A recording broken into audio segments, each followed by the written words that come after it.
It's real. It's just keep it real. That's what I'm about. Like, I don't, there's not more than that. Keep it real, baby. Keep it real. Keep it real.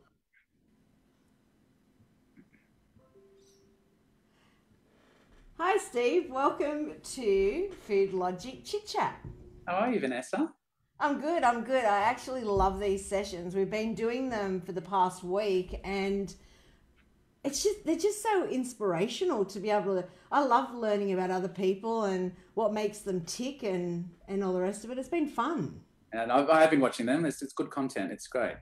And how are you going? Down while we've got time on our hands. Yeah. Yeah, it's kind of a bit like that, isn't it? Yeah. Tell me, how are you going? Look, it's challenging, but it's good. I mean, I'm keeping myself busy. I'm having a lot of fun because it gives me time. You know, when we're in the heart of it and we're buzzing around and we're booming and business is ticking over. You know, there's that pile on the that you leave on the side. You're like, I'll get to that. I'll get to that. I'll get to that. And I finally have got the chance to get to that pile. So it's actually helping me gather my thoughts and work on the business and where the business is going and growing the business and putting things in place. And we're writing new menus and planning what that looks like when we come out of lockdown. So I'm keeping myself busy. It's good to see that you're able to focus forward and as you say, just keep your mind active and busy. And I mean, you're a positive person anyway. So I think that if you weren't to be positive, we'd have some things to be worried about. Yeah, that's right. Well, I think like last lockdown, you know, we took that time and we changed a lot of business and the way we did business. And now this time we've taken it to the next level, you know, and we're now looking at other ways of improving. So I think it's important that during this time that a lot of, you know, business owners and, you know, managers and CEOs and general managers, you know, and a lot of us should actually take the time to sit back and, you know, regroup and plan on the business and work on the business so you know what to look forward to when you come out.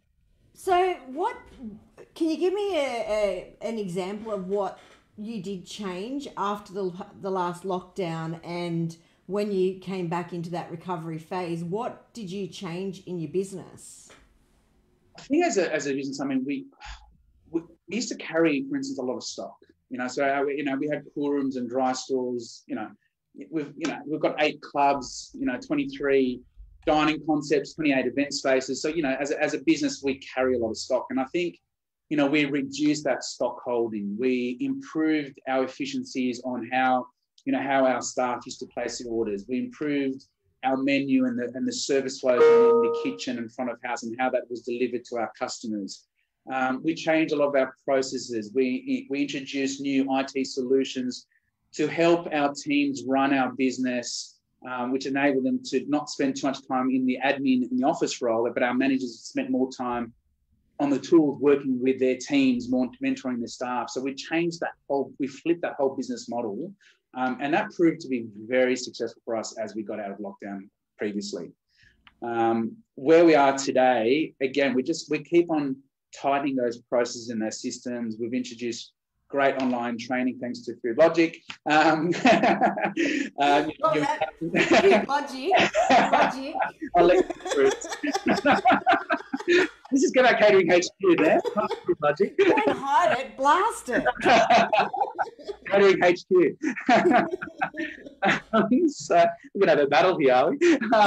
So again, you know, we introduced a lot more of these processes and systems. So again, when we do come into lockdown, it means our management team spend more time in the business, working on the business. And that's what our bread and butter is. You know, it's not the whole hospitality industry. It's not an admin role where we sit in the office. It's being with people, being with our staff, mentoring our staff, training our staff, you know, quality control. So again, investing into the business, into the tools, which enables our business to be a lot more efficient when we come out of this lockdown.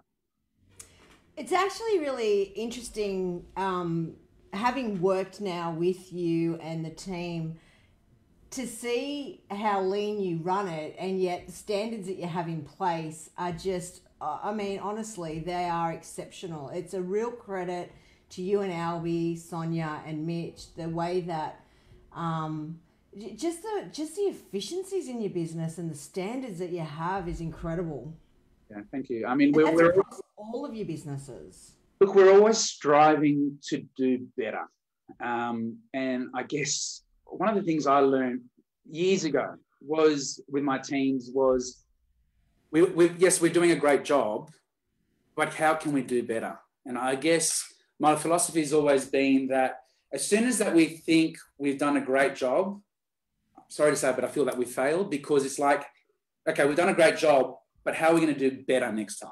Do you know what I mean? So it's always trying to lift the bar and to do better every time we do something. And I think we build that into our teams. You know, yes, we congratulate teams. Yes, we're doing a good job. And I'm the biggest critic, you know. Yes, it's the industry. We get a complaint from time to time. Yes, we do.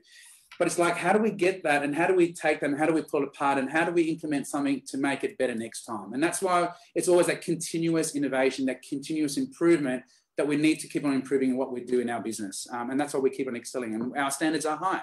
And yeah, we get disappointed when, you know, things don't go certain ways. And being in the industry, the hospitality industry, hey, you know, when we least expect it, you know, how many buses have just pulled up and all these people have just walked in, and we've got to be ready for it. Sometimes things don't always go to plan, but it's what we take from it and how we learn from it.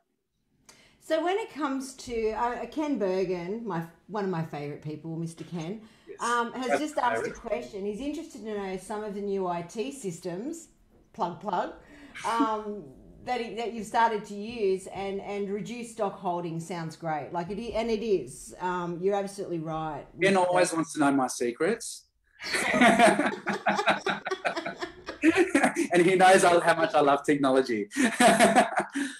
Look, we use Hospitality Genie as our purchase ordering system, our stock control, our standard recipe cards. You know, we use it now. We even use it for our daily cash up. So we've got Hospitality Genie that does more the procurement side of the business. We use Deputy for our rostering system, our time and attendance, which is a great software that a lot of businesses use. We use Open Table, we use Xero, we use Ivy for our function software. So we've got a lot of different softwares within the business, which just helps streamline the operation. So there's no, you know, if you look at my desk, I don't have one piece of paper on my desk. I don't want paper. I want it digital. I want my staff to be able to walk around with an iPad. They can do their compliance checklist. They can check their stock. They can check their par levels without, you know, going to the cool room, going back to a computer, to a spreadsheet, and placing orders when, they're mistakenly placing an extra box of, whether it's chips or whatever that product. If they can go with an iPad into the cool rooms and have a look at that stock level, and it's live and it's real, it's all about those efficiencies. So we actually invest a lot of money in developing the software. So Hospitality Genie, we've invested quite a bit of money in working with Genie to develop the software more for us to suit our business model. And it's become very successful for us. It's really helped the business in many ways. And does that streamline across all 9 sites so that you can see everything live on a dashboard, what's happening?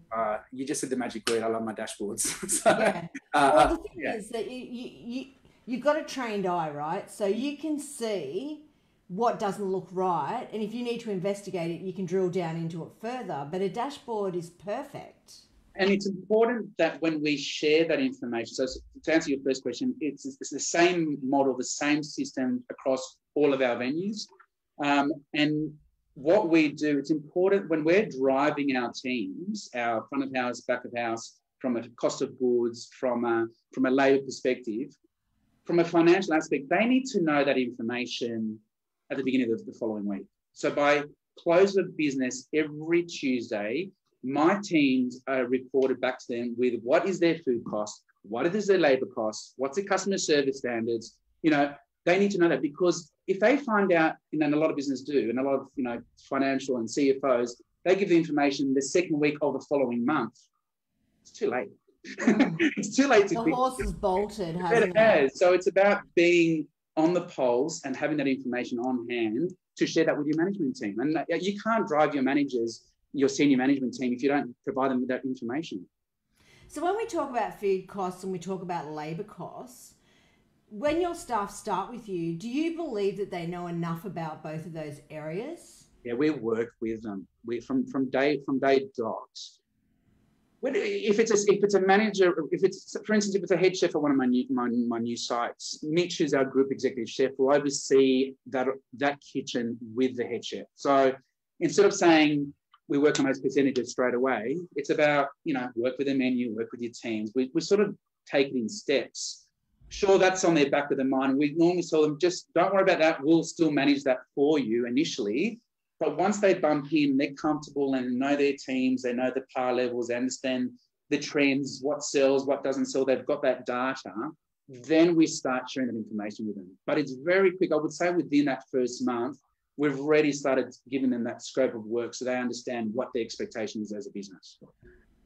And then in terms of quality service, because Ken's asked another question there, in terms of customer service quality, how do you maintain that? And more importantly, how do you track it? Okay, there's two sides to that. So how do we maintain it? Ken, the hospitality industry, it's a revolving door. We know we know what it's like. I've got to keep it real. I can't keep it all positive. We do struggle sometimes as well. It's one day it's great, the next day we've failed. But it's how we embrace it and mentor our management team, because it comes from the top. It starts at the top, and how that filters down to our frontline staff as well, whether it's within the kitchen and your line cooks or your front of house wait staff. It's how we embrace from our management team and set that expectation from them from day dot, and then continue. It's important that our managers mentor their staff, and it's very important for us to identify a very clear pathway for our staff who the champions are, and those champions we'll give them, identify, a training pathway for them. We'll buddy them up with new recruits so they know those expectations. They then pass their expectations onto those new staff. So it's about starting at the top and working down the scale. How do we track it? We get surveys through, our online reservations, so Open Table. We use SurveyMonkey for customer survey reports through an iPad. We still have the old-fashioned comment cards, because being the club industry, we still have a lot of the elderly clientele that don't like technology. We send out SMSs to their phones and to the members of the club, and we use secret shoppers as well. So we use a range of different matrix that then come back to us. We input it into a dashboard, and then again, we share that with our teams as well. And you also set the foundations from the minute that you have a new staff member sign up with you, to know what your expectations are from the get-go. And more importantly, as you said, you are only human, and when things do go wrong, there's a process in place that gives them the tools they need to know what to do. And thanks to Food Logic, our induction now is online. So automatically, when a staff member, is onboarded on Deputy, they automatically get a link to our e-learning platform. They have to conduct their induction before any of those employees are actually put on the roster, and that's all tracked through the dashboard, so we know who's completed it. We do have a skill assessment as well, and they've got to answer this questionnaire. It gives them a rating, and when they've completed, they get a certificate as well. So that's all tracked through the e-learning platform as well, which has been great, helpful for our business. And I suppose, look, at the end of the day, I really wasn't going to talk too much about the whole induction process, but having said that, it's also a part of Food Logic and the service that we offered that we actually haven't really spoken too much about, because we wanted to make sure that we got it right as well. But I feel like the work that we've done together has really provided a really powerful resource for your business. Do you agree with that? Yeah, and I mean, of course you would, but no, but seriously, I'll have a chat with you after, Vanessa. I'm talking on the behalf of the hospitality industry. As I said before, it's a revolving door. People coming and going, and it's continuous. Tell me what business, or a smaller business, not a hotel chain or a massive chain, tell me how many businesses actually induct every staff member that comes through their door proactively on an ongoing basis, and can they guarantee me that every person in the business is inducted? And I would say the answer is no, because I know in my side of the business, we're employing nearly 320 employees. We know now that it's time. It's our HR manager and Sonia's time to pull a group of 20 or 30 in a room and do an induction. By going online, it's automated. It's done. That, we get the reports. we put them onto deputy, they get the login details, they do the induction, then they're on the roster. So we know that every person that's in our business is now inducted. We don't have to make a time that suits, 20 people, because we like to do it in groups and have time for Sonia and which venue we're going to host it at. This just streamlines it. It's just another step to help us streamline. So it's been an absolute blessing for us. And I think what's also been good about it, Steve, is that we've also been able to build inside the course additional courses. So, the COVID training and all of the other food safety. Just one-on-one, food safety. Yeah. And then assess the employees to make sure that the risk assessment's done, to know that they know the information. So I think it's been fantastic as well. And it's something we're very proud of, I have to say. Yeah, definitely. But anyway, so we kind of have jumped in pretty heavy a bit early. I was kind of going to butter it all up to that point, but... When do we do that? It's kind of like, well, we'll just go with the flow. We'll just go see where we land, But how did you start in the hospitality industry? Like, what's been your drive and given you a really unique way of being able to look at the growth that you need for your business? I think it all rounds. My father was in catering before I was even born. So he was in the food business. And when I was going through, primary school and then high school, when it was school holidays, all my friends were down at the beach surfing or going out. Mum used to put me in a taxi in the car to send me to work with Dad, and I used to stay in the kitchen with him and watch him run the way he used to run his business. And he used to run club catering. He had restaurants, he had cafes, and I used to go there. I wanted to see it in operation, and I think that's where it stemmed from. From then, me sitting on the freezer and watching him on the pass and sending the food out. And in those days, the yelling and the screaming and the smashing of the plates, those days, that's how it was in those days, the fiery kitchen. But I used to be mesmerized, and I used to think that's what I wanted to do. Do you know what I mean? I just, that was my dream. And I went through to year 12. I thought I had to finish my high school certificate. I went to Ryde College. I did commercial cookery. I did catering supervision. I did the diploma. I didn't have to do it, because I knew that I was going to get into the business, but I wanted to do it because I thought if I'm going to travel overseas, I wanted the certificate. So that's where it started from. So, but as soon as I finished school, I went to my father and I said, I want to open a restaurant. And he said, and it was an empty fruit shop, a standalone fruit shop in St. Ives. And he goes, well, put a business plan together for me. And that's what I did. I proposed to him, this is what I want to do. This is the type of restaurant. And that was my first restaurant, and I opened it in 96. So November this year, Catering HQ will be sort of around for 26 years. And that's where I started. And from there, I grew and I challenged myself, and I wanted to do more and I wanted to do more, and I wanted to grow the business. And I always had the vision that I wanted to take things to the next level. And that's what I've continued done over the years. I love challenging myself. I love embracing the industry. I love the industry, and I love, we have our ups and we have our downs.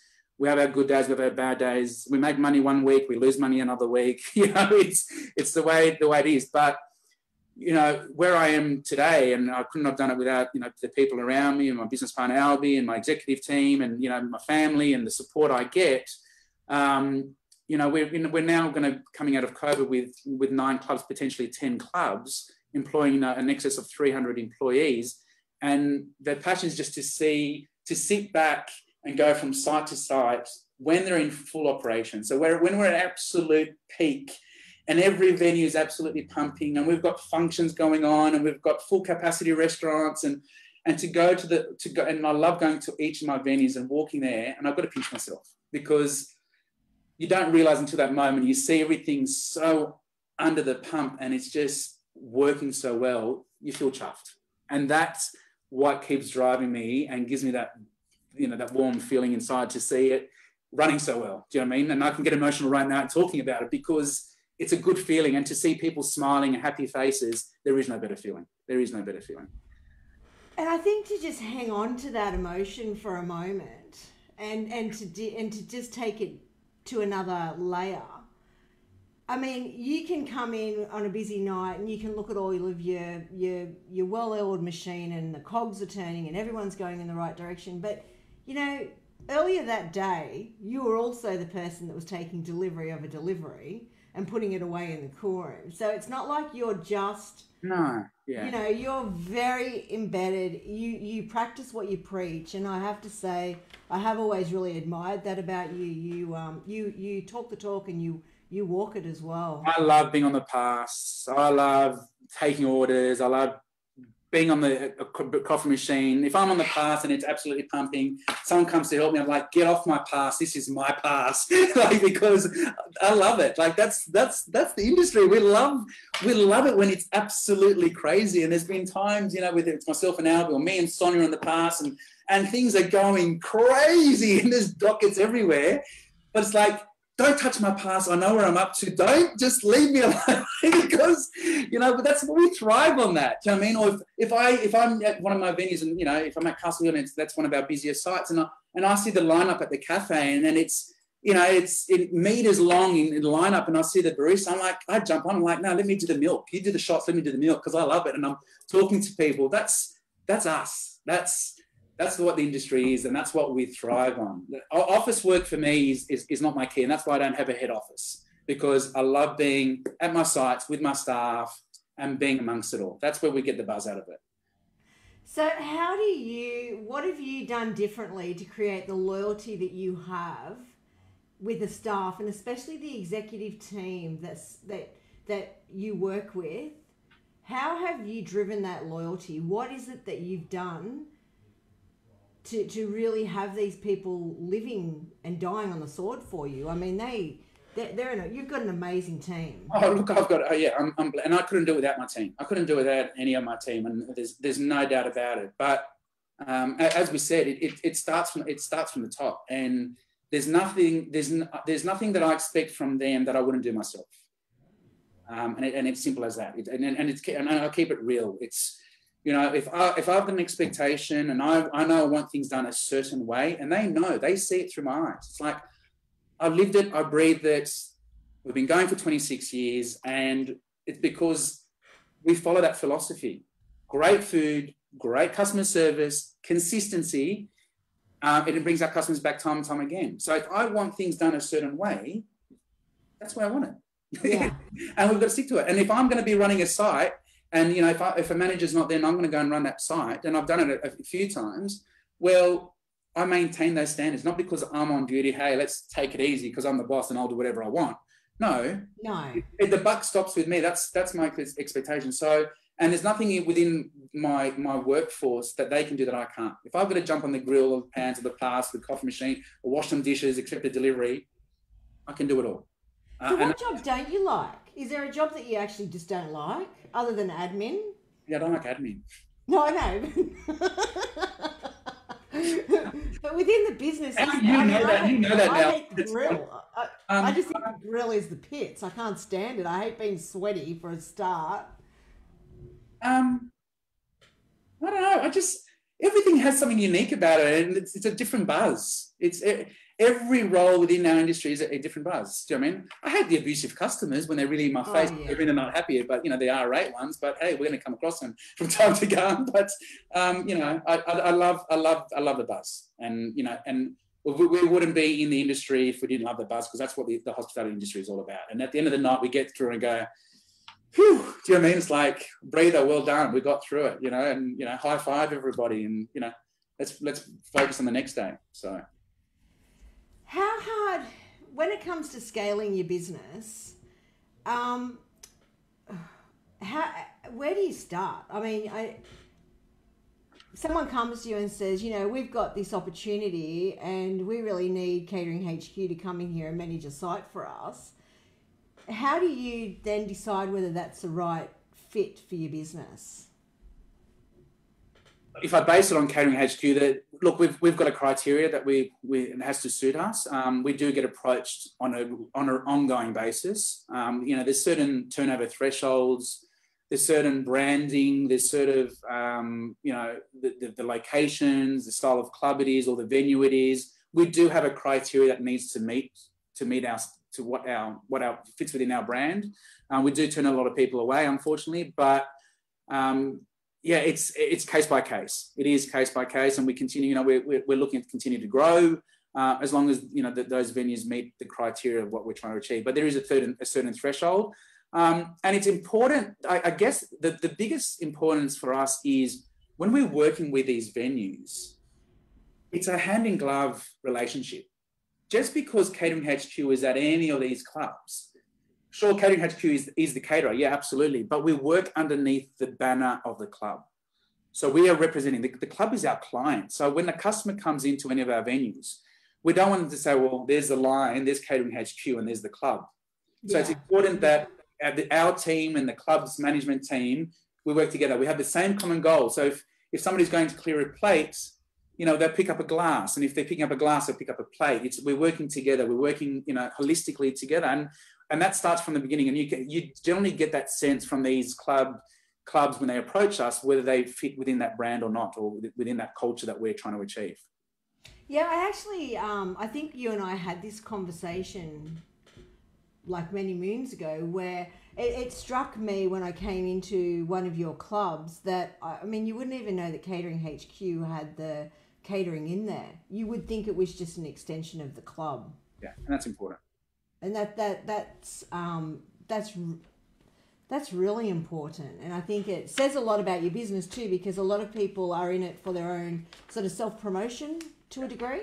And that's why we don't use our own branding within the clubs as such, because we're working underneath the club's umbrella.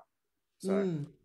And the decor and so forth in the clubs as well. Do you have a lot of say in the dining room space? Again, it's case by case. I mean, we'll whenever we bump into a new venue, we'll always, you know, introduce our own styling. We're very much into styling and, you know, doing, you know, the little add-ons.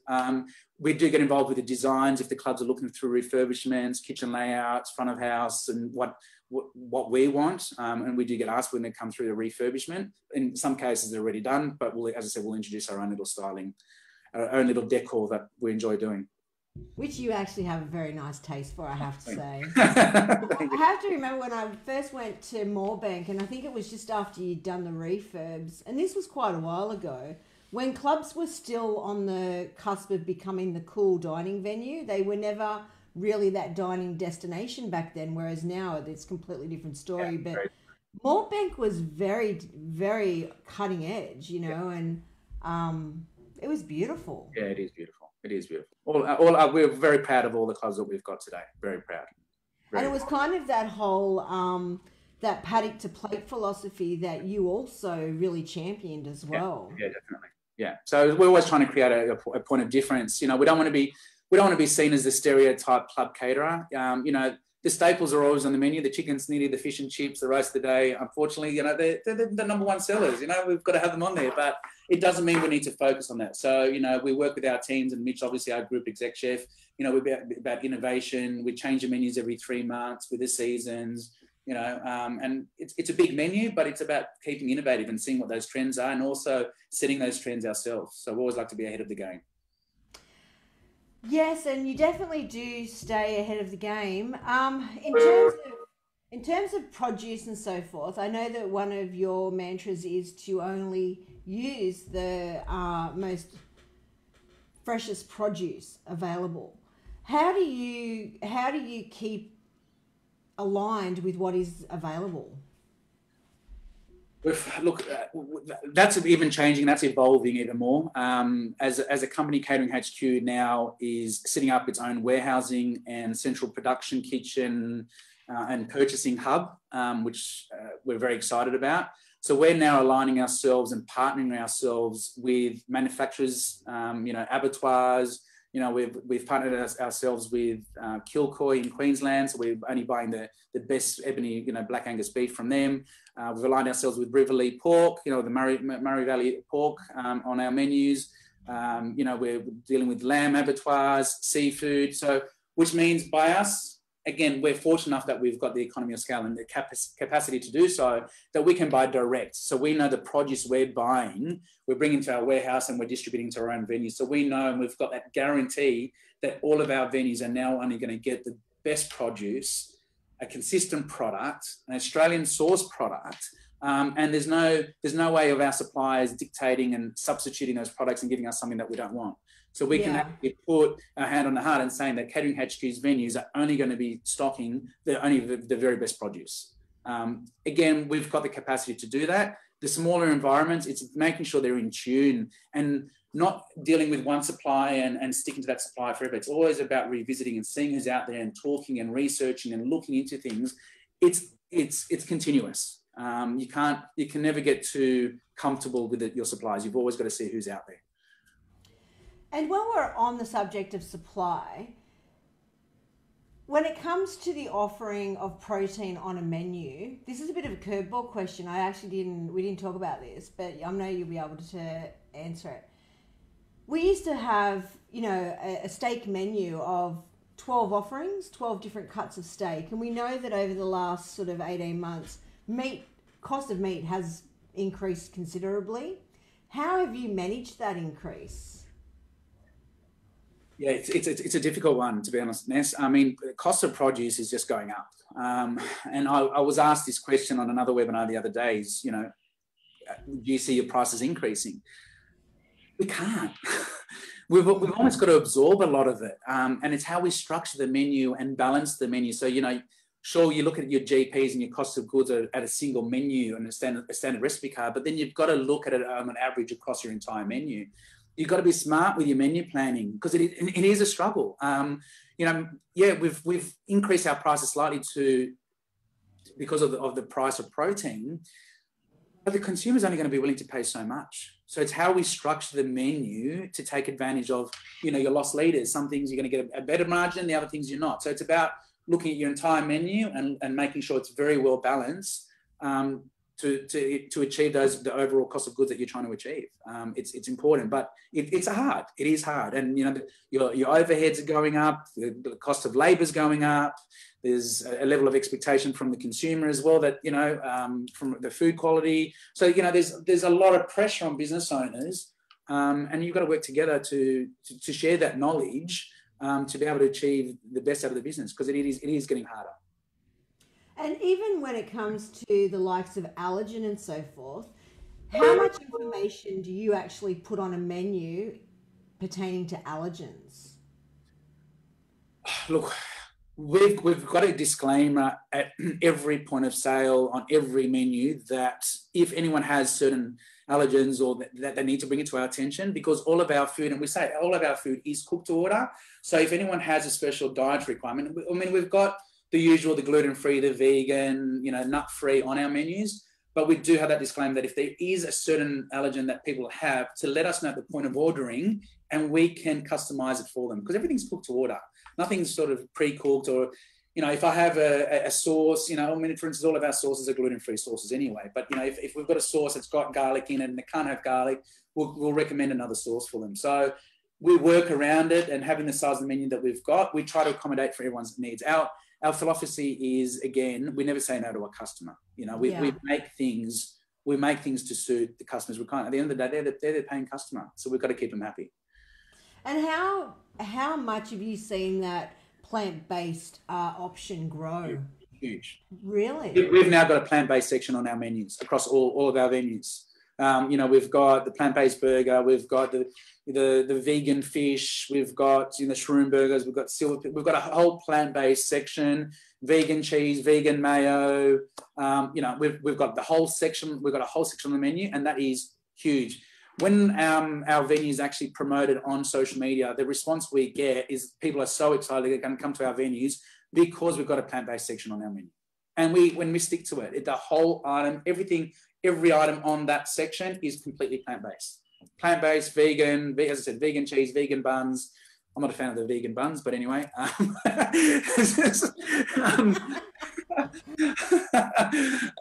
But it's what people want, and it is growing. It's absolutely growing, and it's going to become more and more popular.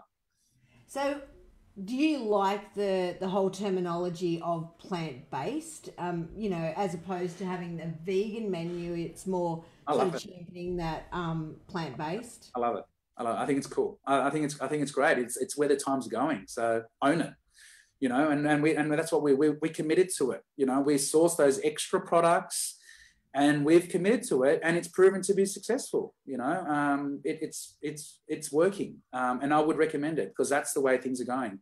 I want people to choose my venues over any other venue. So we accommodate for a lot of different dietary requirements and demographics.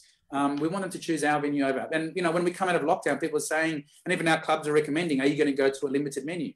No. We want to go our full-blown menu. We're coming out now with, it was going to be autumn and spring and winter and summer. Now it's going to be our summer menu. We keep changing the goalposts. We're going to come out with our summer menu, and we're going to do the full-blown menu because we want, people are going to be excited about coming out when they can come out. And we don't want to just give them this ordinary limited menu. Sure, it's going to be harder on the team. It's going to be a lot more produce. There's going to be wastage, but it's what people want. People, you know, they're salivating. They want to come out and eat. Okay, and that's a good point. We talk about wastage because this is probably one of my pet peeves, I have to say, is that you go and you have a meal, and one of the biggest causes of wastage is the amount of food that's left on a plate after someone can't eat it all. How do you guys... Yeah. What are you laughing at? I thought you were going to say my portions are too big because I like feeding my customers and there's always food on the plate. Yeah, look, I have to admit when I've been to your venues, but I can also appreciate some of it because there are people that are big eaters. But I'm talking about like massive amounts of food that people just can't actually eat. How do you monitor that? Like, do you test that on people to see what the right portion sizes are so you're not throwing food in the bin? Look, we don't throw things in the bin. We've got, you know, we use different solutions across all the clubs for our sustainability. So we don't throw. Our general waste is not that big because, you know, we try to save everything and use it, whether it's for energy or for oil or what, you know, there's different ways of using that. Look, there is waste. We don't track it as such. We get reports, again, through dashboards and reports from the different waste companies that we use for our organic waste, which all gets utilised. We do get those reports and we track it. Everything is portion controlled. Look, it's always been about putting food on the plate, and we want people to see value. You know, we're not the cheapest, but we offer the great quality and we offer great portion sizes. So, you know, as I said, it's not ending up in general waste. It's sustainable. We're using it. It's being used for energy. So on the flip side, we're saying, hey, well, at least we're doing something for the environment. So, yeah. What sort of, what is your waste option of choice? Like, do you have a specific company that you like to use for waste? Look, Pulp Master has been probably the easiest one for us to use. We have used Orca in the past, but we felt that it wasn't coping with our volume. And it was too slow. Yeah. Wow. Unfortunately, it was just too slow for us. Yeah. And we had additional machinery, but you know, there's different solutions. I mean, it was a great system. There's a lot of different. Every solution is probably more suitable for the type of environment that you're operating in. And every environment, whether you're a restaurant, whether you're a cafe, whether you're a club environment, you know, our venues are big. We've got big volumes. You know, we go through, you know, with functions, diners, you know, the different pop-ups that we've got. We generate. There is quite a bit of waste, so you've got to look into it and see what's going to be most suitable for your own business. And do you think that when it comes to consumers ordering, that more consumers now are looking towards shared options as opposed to, I want my own meal? Yeah, look, we've introduced that. It's the unknown is when we come out of what these restrictions look like.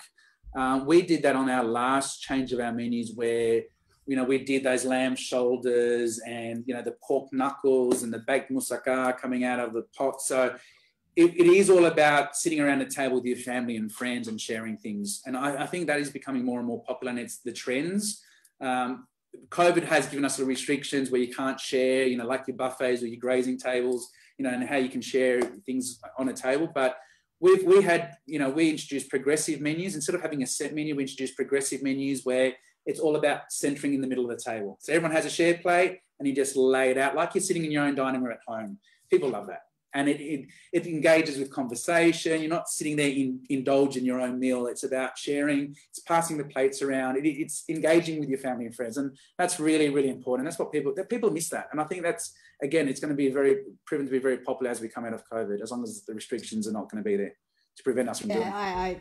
I agree with you. I think that we're all missing that whole connection. It's incredible. It's incredible when you sit back and you look at your most memorable times that you've shared with people has been over a meal or over food. You're just catching up, even having a graze. You're having, just popping in and just having something to pick at. It doesn't, it could be in the afternoon, it could be breakfast, lunch. It's just any time of the day. I mean, we love being with people. That's our nature. Like being out and about, and who doesn't love it? Who doesn't enjoy it? Yeah, exactly. Ken's asked another question. Have you done anything different to handle the huge increase in cooking oil prices? No. Not yet, Ken. Not yet. Let's add items. No, not yet. Not yet. No, look, we buy bulk, we buy by the pallet, we buy by the container, so we've got pretty good buying power in a lot of that. It's on the agenda, but we haven't introduced anything as yet to reduce our oil consumption as yet. I'll keep you posted, Ken. Note to Ken. Now, the other thing I wanted to touch on was staff, and the industry's been screaming about the skills shortage and not being able to get enough staff. How have you managed that with 9 clubs to be able to have a full team? We're talking about now, we're talking about before, we're talking about coming out. Well, we're talking like pre-COVID. Pre-COVID. Yeah, look, it was a struggle. Towards the end, things were looking on the up. Our resources were up. As a company, we were really promoting as being an employer of choice. So things like offering opportunities for staff to progress into management roles, offering training for our staff, offering the benefits if they were an employee of Catering HQ, they could use Commonwealth Bank, for instance, as a financial planner. They could engage with, Commonwealth Bank because they're an employee of Catering HQ. The salary staff, full-time staff, we were doing a 4-day week, 3 days off, which has proven to be very popular. Just giving them more benefits, which attracted more staff to join us. And it proved to be very successful. And where we are today, compared to where we were in COVID last lockdown, we've retained a lot of our staff, which is really great. I think it's been a good thing, and we're engaging with the staff today. Like this morning, 11:30, I did a Zoom with all my staff. So we're still communicating, we're still engaging with them, we're still offering them the free training to do while they're sitting at home. We're talking to them, we're picking up the phone. As I said, we do group, every week until we come out of lockdown. We're doing a weekly meeting, catch up with our team, entire team. They're all welcome. We do a post on Deputy, and they all can jump on. We tell them, grab a coffee, grab a tea. It's a catch up. It's not an obligation. It's not a lecture. It's nothing. It's just a check-in. How are you going? That's it. That's all it is. So we're very conscious that we don't want to. We put so much hard work to get where we were pre-lockdown in getting the right amount of staff. We want to make sure that we've still got them as we come out of lockdown. So it's important that you keep on engaging with your teams. And it is important, and I know that some of the talk in the industry has been that with JobKeeper, because it was coming from businesses, it was keeping staff connected, whereas now the government are directly paying employees, that there's a fear of a bit of fragmentation there, of not being able to... I actually think this time round, to be honest, although I wasn't too sure about it, I actually think it's actually working better. That's really good feedback. I think it's where staff are being less inclined to go looking for work. Previously, people were going to Coles, Woolies, Bunnings, the retail, because they needed more staff. So we were losing a lot of our staff because they were guaranteed to get work. Some of our chefs went and stocked shelves. So we lost a lot of our team. This time round, because they're getting that money, they were getting that money beforehand, but it seemed that it's opened a lot more to a lot more staff, and a lot more staff are actually getting the money. than before when there weren't. So it's actually, I feel that it's actually working better, and our staff are waiting. They're waiting for us to reopen to come back, when before we lost a lot of those staff. So I think this time around it's working, but, you know, it's just making sure that you look after your team, you know, because without them, we don't have a business. And it's important that, you know, we want to be seen as that employer of choice. And, the different ways that we're approaching it, it seems to be working. You know, when I come out of lockdown, you want to have another conversation with me, I can give you an update then. But at the moment, I'm feeling good. I'm feeling positive.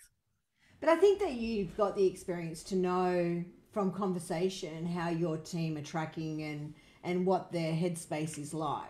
Yeah. Because if they weren't jumping on the Zoom call with you today, it would be a bit of a telltale sign that, you know, you're going to have a few problems. But the fact that they've all turned up is great. Yeah, definitely.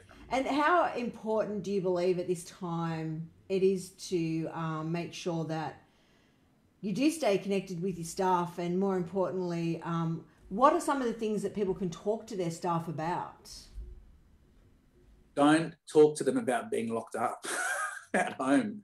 Give them a positive, you know, what books are you reading, or, you know, what, you know, you're doing any exercise we spoke about, or, you know, what motivational movies or books, or, you know, are they doing any courses? Did they want any ideas on courses, what to do while they're stuck at home? You know, like it's trying to tell them, and we're giving them the positive feel that they've still got their work, that when we come out of lockdown, we can't wait to see them back in the workplace. You know, and even after the Zoom this morning, and after every session, it's like great to see everyone smiles, because everyone was smiling. Do you know what I mean?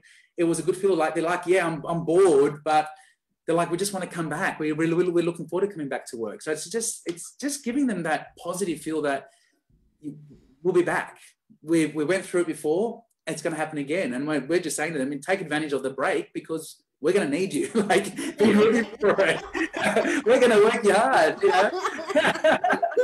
It's like, yeah, just sleep all day, rest up. One of the staff said, I just woke up. I said, well, don't get too used to that, because that's going to change soon. This is 11:30. That's funny. Yeah. So let's just kind of park Catering HQ for a minute, and let's talk about Steve Sid. So you've really changed your life around in the last number of years. What motivated you to do that?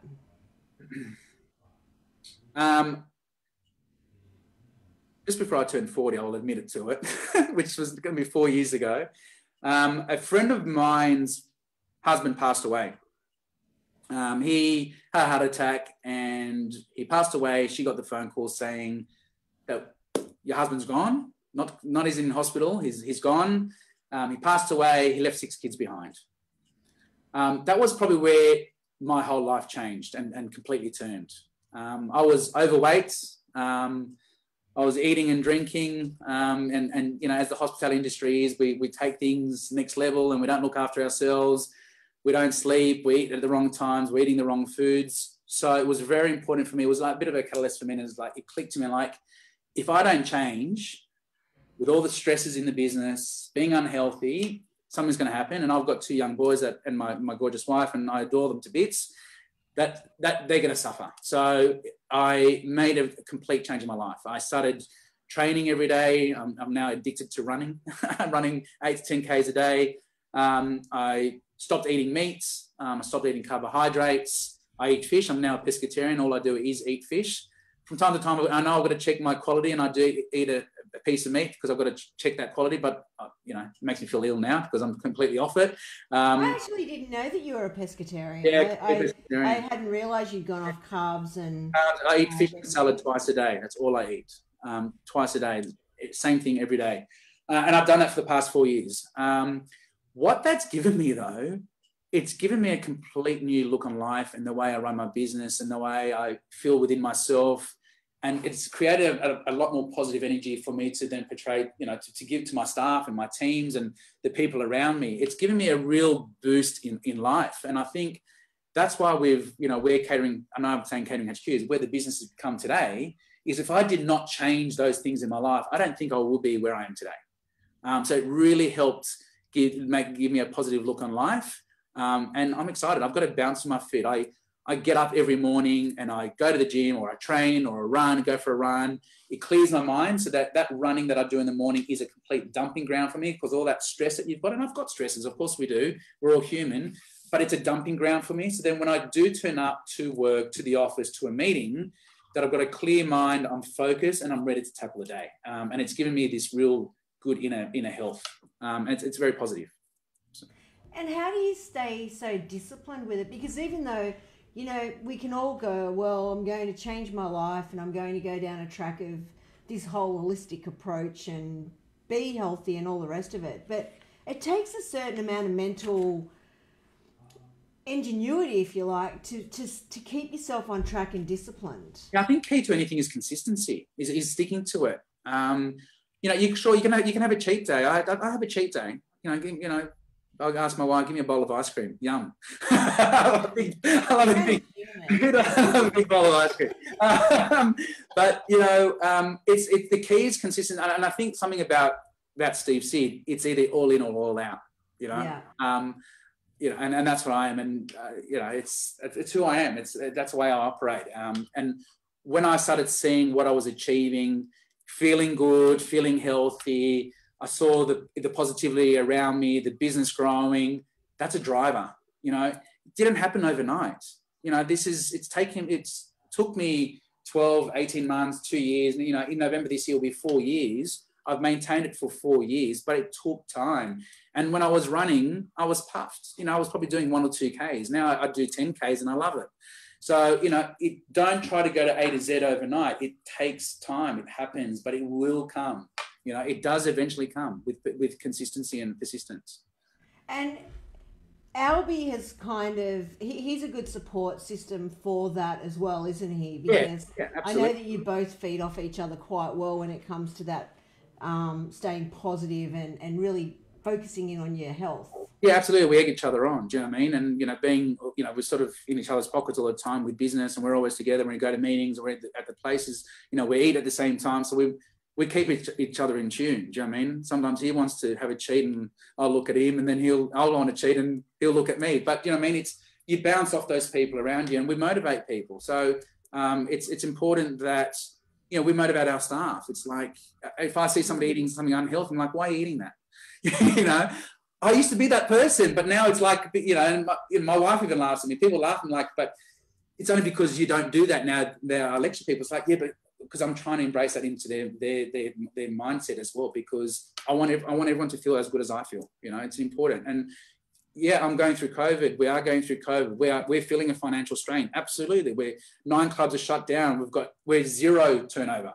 You know, we're not doing takeaways. So there's a lot of stress, but it's like, don't change, keep on going. Don't, you know, you've got to keep training, still eat healthy. Don't go into bad habits, because it's so hard to get out of. So just, again, keep consistent in what you do and what you believe in. And how do you handle, social media can be pretty, challenging at times. You know, everyone's got an opinion, everyone has a way of expressing themselves, some in not so much a nice way. Yep. How do you handle criticism or comments that come back at you that are coming from someone that's just plain ignorant? Ignore it. You do ignore it? Whatever. Absolutely. You know, if we get, you know, it could be a personal attack. You know, I mean, people don't like what we're doing, or they don't agree with something, you know, so be it. You know, it's like the price is the price is in the pudding. Like I'm happy, I'm successful. You know, we're happy where we've achieved. It's been hard work. It wasn't given to me on a silver platter. I don't sit back and it just happens for me. I work very hard to achieve and you know, where I am today. So you're always going to have the haters, and that's the nature of life. What I do take very critical is if it's a review or feedback on one of my venues and my dining concepts or a meal, I will look at that, and I will be the biggest critic, you know, and I'll take it to heart. You know, we'll serve, you know, 25,000 meals a week. So we might get 1 complaint a week. It's 0.0001%, but I still take that and I will pull it apart and get to the bottom of it. Was the customer right? or weren't they right? You know, yes, I know customers always have to be right, but we know what it's like. You know, we've got these customers and they're not happy, but we'll own it. If someone has a legitimate reason to complain, we'll fix it. At the same time, if I feel somebody's complaining and I don't feel it's justified, I will tell them as well, because we work hard, long hours to make ends meet with our business, and it's hard work. It's hard work. So, you know, we take everything. As I said, the haters I take with a grain of salt, but when it comes to my venues, my staff, my food, I'll pull it to bits. I think that's really admirable, because it's amazing how many businesses completely ignore reviews, and they could use it as a constructive piece of feedback and use it as an opportunity to look at their business and what they're doing, yet they completely ignore feedback from... We will respond to every complaint within 24 hours. And you end up finding that the customers end up apologizing that they actually took it to social media.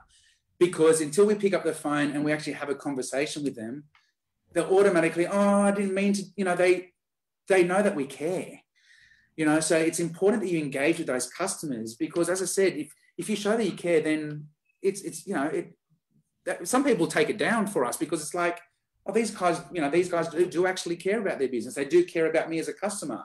You know, it's a legitimate. Or sure, something went wrong. We were short-staffed. A staff member didn't turn up. And, you know, coming out of COVID now, I know that our rosters are going to be super lean, because we have to be lean.